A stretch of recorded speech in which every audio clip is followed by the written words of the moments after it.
back with another video. As always, I'm super excited because it's just honestly a beautiful thing to be able to shed light on things that I wish I would have known as I was going through this journey of living a very intentional life. And so, yeah, we are going to dive into it. If you were with us last week, we talked about I'm not like him.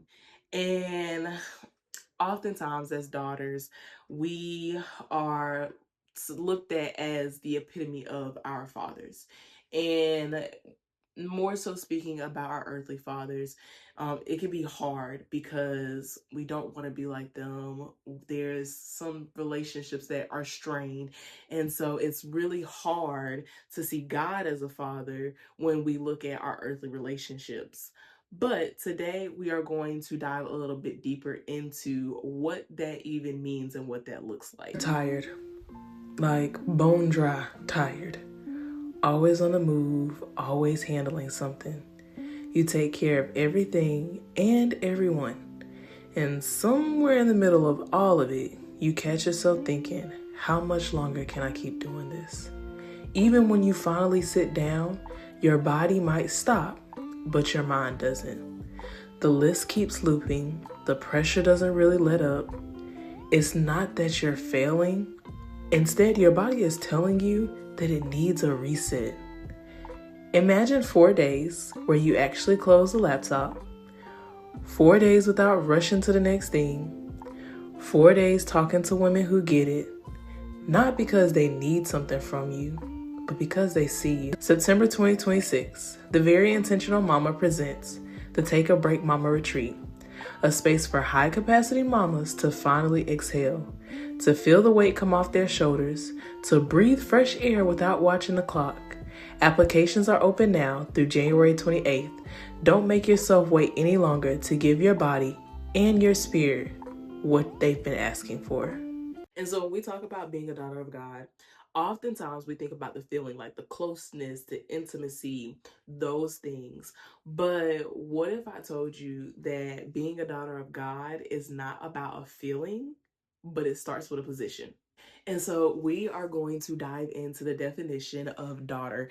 And I'm actually really excited about this because it was something that like I didn't even realize. So oftentimes there are words that we have grown to just like have this simple understanding of it.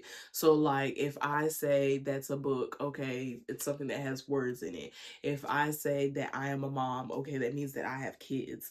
But what I really love to do is I love diving into the Bible and actually taking the words, and if it's the Old Testament, I like to go find the Hebrew word and meaning, and if it's New Testament, I like to go find the Greek word and figure out its meaning. So for daughter, first, understanding that to be a daughter is to belong, is not because of what you do, but because of who he is. And I can shout right there. But also looking at, so I'm going to show, I use this app called the Blue Letter app. And this is where I usually go to help me figure out a little bit deeper into the text of what words mean and just to gain some better understanding. Yeah, so looking at, so I'm going to do two different, I'm going to do the Hebrew, which is the New Testament, the Old Testament, and then I'm going to do Greek for New Testament. And so in the Old Testament, daughter is a designation of women of a particular place. It's a description of character, young women, girl, adopted daughter, daughter-in-law, sister, daughters. So the typical things that we think about. But when we look at daughter in the context of the New Testament, which this one is what had me just sit there and I was in awe, like, wow, God, that's how you see us. And that's what I should walk around with. All right. And so prepare yourself, because when I really sat with this, I was just like, wow.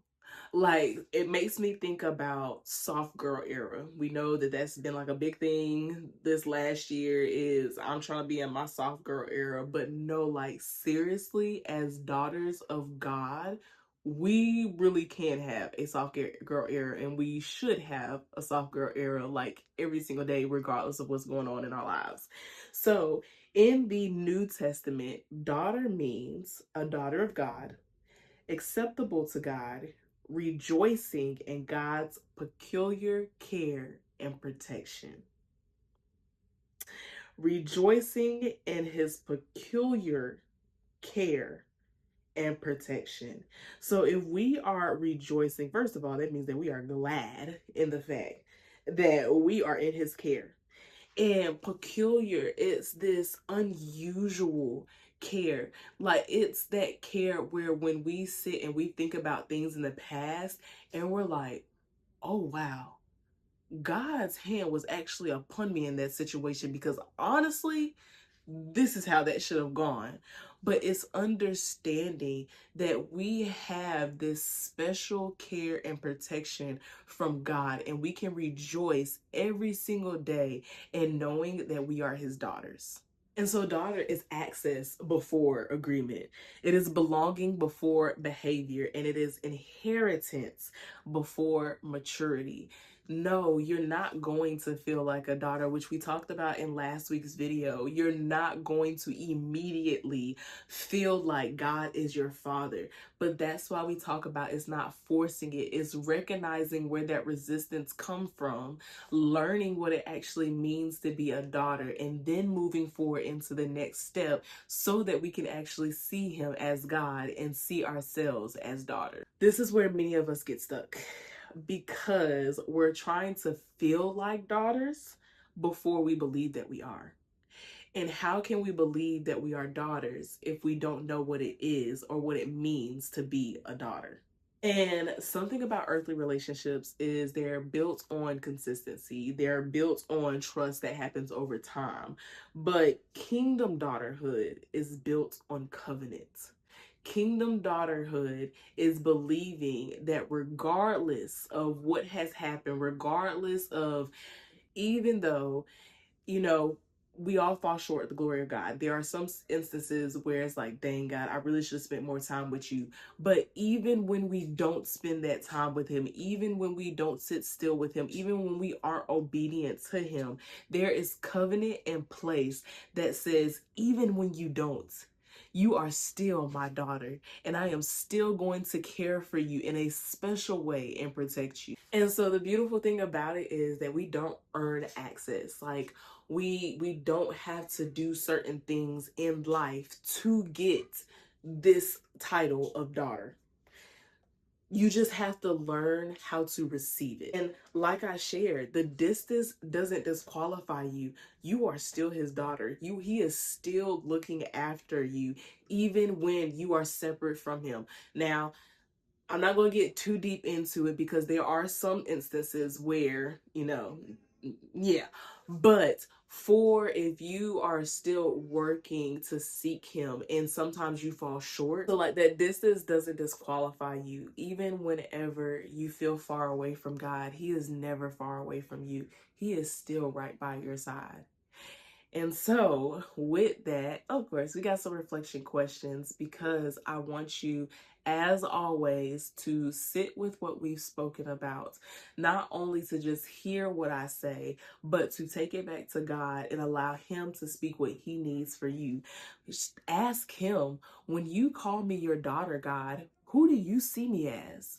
When you call me your daughter, Father, who am I? You to ask yourself, have you been trying to prove your daughterhood to God rather than just knowing that it's already yours and receiving it? And so, in our next and final conversation of the month, just wow, to think that we're literally almost at the end of the first month of 2026 is mind blowing. But in our last and final conversation, we're going to talk about what it actually looks like to walk into this role. No, we're not going to do it perfectly, but over here we do all things intentionally, and we're going to look at what it means to intentionally be a daddy's girl. So until next time, I will see you. If you haven't already, make sure you subscribe, like, and comment, and share this with another woman who needs the reminder that she already is God's daughter, that she doesn't have to prove anything, she just has to receive it. And as I've been sharing, the Take a Break Mama Retreat waitlist form is open. Go ahead and fill the form out so that you can secure your spot. And next week will be the week that we share with the moms who get to join us for this journey of Take a Break Mama Retreat happening in September 26th here in South Carolina. So until next time, bye.